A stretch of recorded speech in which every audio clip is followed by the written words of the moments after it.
Let's do a Woolly Renegade. And I'm partial to this fly. I've been tying this fly for I don't know how many years and using it.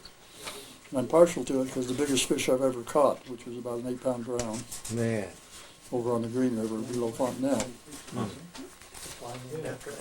And It's not this, is it? yeah. It is? Mm-hmm. Really?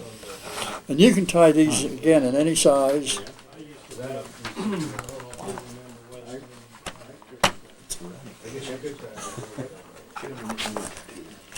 Ever heard of that fly they called, oh shoot, Daryl left. Oh, Daryl left, didn't he? I'll think of it. Oh, shoot. Crossbead pattern. Basically, it's a woolly one tied with renegade material.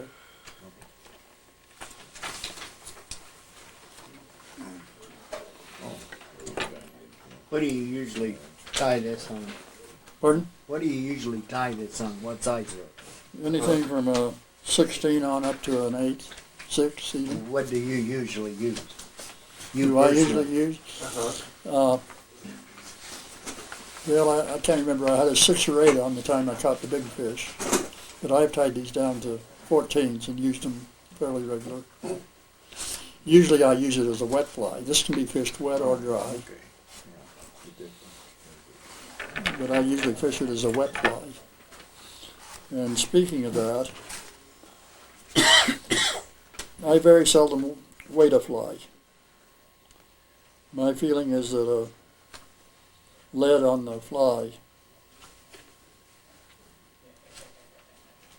deadens it in the water. Mm-hmm. Takes away from the action. I'd rather put my split shot up on the leader a few inches ahead of the fly. Mm-hmm. Let the fly be more mobile in the water. Now that's my feeling. There's a right way and a wrong way, and that's my way. Makes sense to me. You got that now?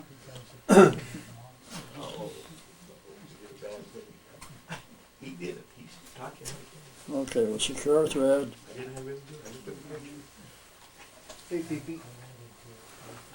So nervous.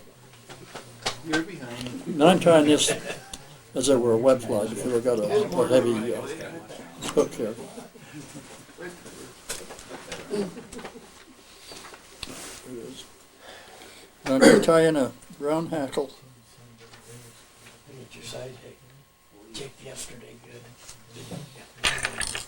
Be here shortly, so I'm out of here.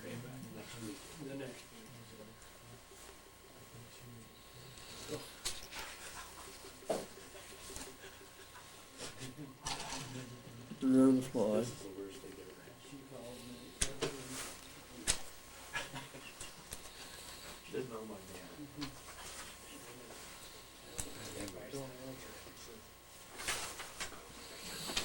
And then the body is peacock.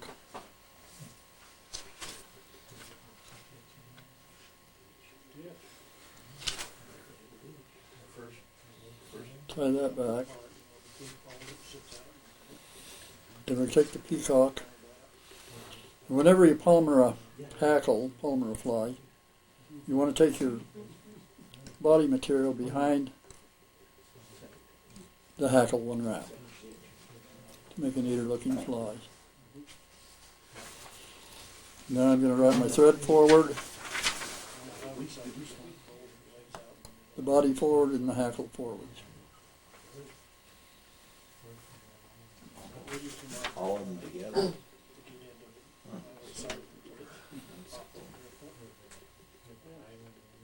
What's that? Amazing. That's one of the advantages of a rotary. You learn something, Gary? It's amazing, huh?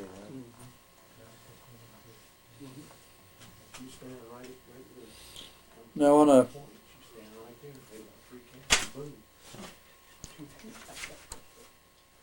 fly that I have palmer hackled, you notice my hackle is fairly short. It only goes down to about the point. Rule of thumb when hackling a fly is you want the hackle to go 1.5 to double the point, the hook. But when I palmer it, I make it shorter. I like to keep it down to the point, not beyond it. Now we're going to face it.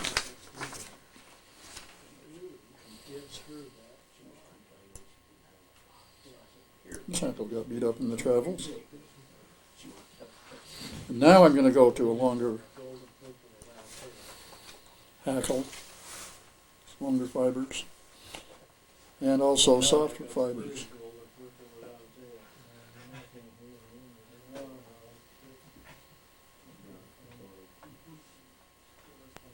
Just put that right up at the front.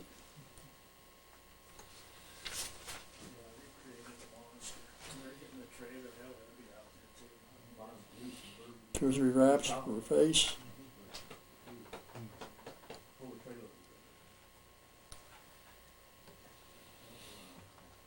Like I say, this can be fished wet or dry, or tied to fish wet or dry, depending on whether you use a real stiff or a softer hackle, particularly at the front. Most of the time when I fish this fly, and this is a fly I do like to use, I'll fish it wet. Sometimes I like to call it a wet dry fly, or dry wet fly, because I'll fish it dry till it sinks, then I'll fish it wet. Yeah. It's like me. I do it all the time. Bob, you mean dead drift like a nymph or wet fly, Yes. Probably more like a wet fly. Across, let it swing down. Mm-hmm.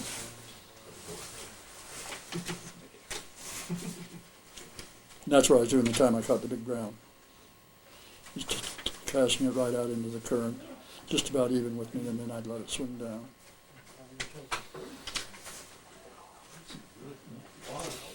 Now we're ready to whip finish.